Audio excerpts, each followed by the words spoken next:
radio tokotelo ihany eto amin'ny RNS roa folo sy roa arivo manatrika manoloana stand malagasy anankiray zay a izany hoe stand ny hitako eto zany dia hoe Fimpima metraka fantaniana vao vitsivitsy aminareo sa tompoko faly miarabanareo naraba tompoko fantaniana vitsivitsy azonareo resana amin'ny teny moa zay zany hoe inona moa zany a ny zay soratra hitako eto hoe Fimpima inona moa zany no ataonareo ny atao hoe Fimpima zany dia fikambanan'ny pikabary eto Madagasikara izay eto amin'ny Vichy androany dia anisan'ny ao anatin'izay fikambanan'izay fa sampana Frantsa misy fikambanana maro dia maro sampana sy rantsana maro dia maro izy ireo any Madagasikara fa dia ny eto aloha zany ny eto Frantsa amin'izao fotoan'izao dia ao Paris no misy anay fanafantatra manao to radio tokotelo ihany eto amin'ny RNS roa amby folo sy roa arivo fantaniana vitsivitsy no apetraka aminareo zany hoe mofy zany a firy moa zany zao nareo no tonga eto amin'ny RNS roa amby folo sy roa arivo mahatratra roapolo zay ary misy avy any Madagasikara anao hoe ny filo nasionalin'ny Fimpima tonga eto ny talen'ny fampianarana sy ny fikaroana tonga eto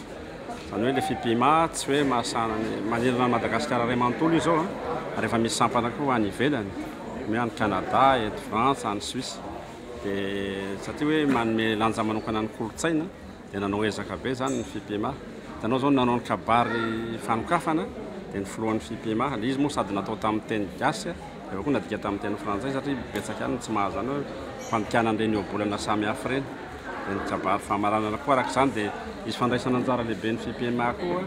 amin'ny tolakandro zao a misy hoe fampianarana fomba mpitenenana malagasy dia hoe mahakasika ny fahoriana zay mantsy zavatra mitranga hoe misy olona manontany any hoe fahahoana zay efa lasa ray aman-dreny zao a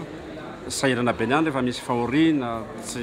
misoso sisika miaraka amin'olona na manakaraman'olona azy zay ny eritreritra hoe dia alao ary fa dia anao fampianarana mahaimpona zay momba an'izany any amin'ny RNS dia maintsy an'izany koa dia misy seho akabary zay atao ino moa mety seho akabary any fampisehoana mihitsy raha ariva amin'ny enina latsaka fefany ao amin'ny MJCO dia manana andray anjara lehibe ao koa ny Fimpima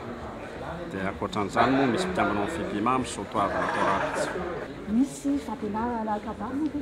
eto Frantsa tena misy dia misy tokoa ny fampianarana kabary eto Frantsa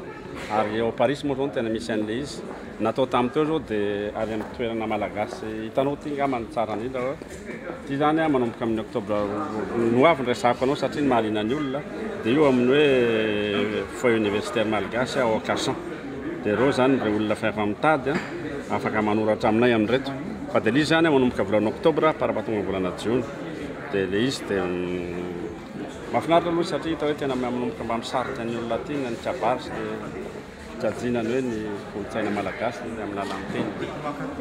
fa dia zay no azo lasana aminao aminareo misaotra betsaka anao tompoko tamin'ny fanazavana natolotra ao teto amin'ny radio tokotelo eto amin'ny RNS roa amby folo sy roa arivo Andriamato Dera Ramandray Vonina zany a no niresadresaka tamintsika teo teto amin'ny RNS roa amby folo sy roa arivo misaotra anareo tompoko